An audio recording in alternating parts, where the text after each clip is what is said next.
Let's head around the Inside Politics table, ask our great reporters to give you a sneak peek into their notebooks, a little bit of a ahead of the curve move on the big political news. Abby Phillip. Well, Ohio is back on the map this week. It's been a state that's kind of slipping from Hillary Clinton for the last couple of weeks, but she's headed back there this week, tomorrow, and Bill Clinton is going to do 2 days on the ground there, bussing it around in eastern Ohio. And they have an opportunity right now between the first and the second debate to take advantage of whatever momentum she has going into the second debate and turn things around. The key here, especially for Hillary Clinton, will be working class women in the suburbs, and some of those women are going to be paying close attention to what's been going on with Donald Trump these last few days, especially with some of his meltdowns around Miss Universe, Alicia Machado, and other things. We'll see if she can put Ohio back on the map. It's always good to have good battleground states. Manu? John, just as North Carolina has become a major presidential battleground, it is now becoming central to the fight for the Senate majority.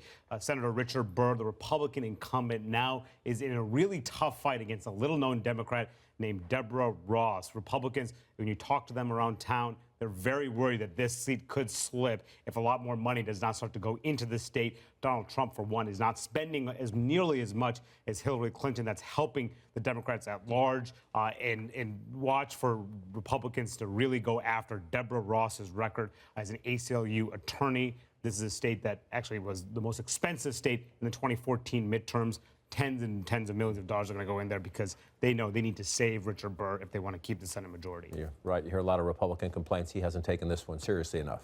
Matt?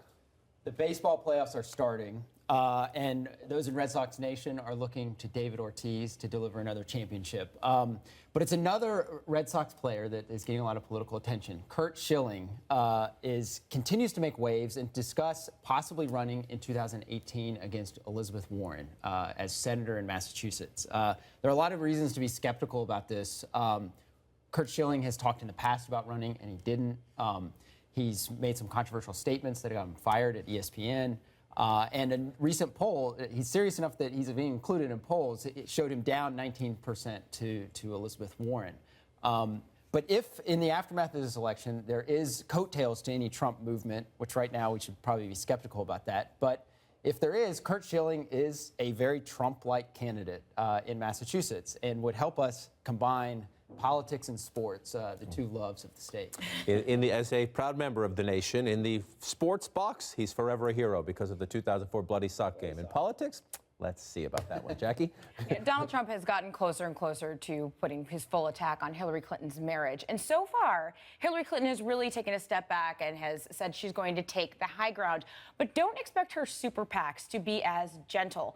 One of them has told me that they're ready for anything. They're not tipping their hands yet. But I would look to them to do her dirty work should Donald Trump decide to go after her on that issue.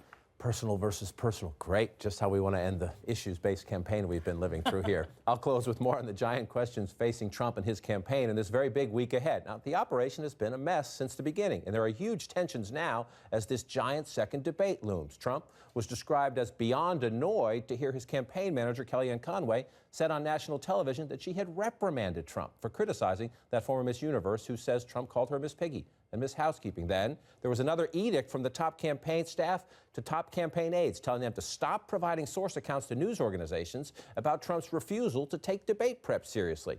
Now the promise now is to ratchet it all up for the second debate, and there's a debate session prep session, planned for today even. But several Trump allies, well aware of how important this next week is, are worried about two big things: a frustrated and angry candidate and an organization still rich with dysfunctional relationships.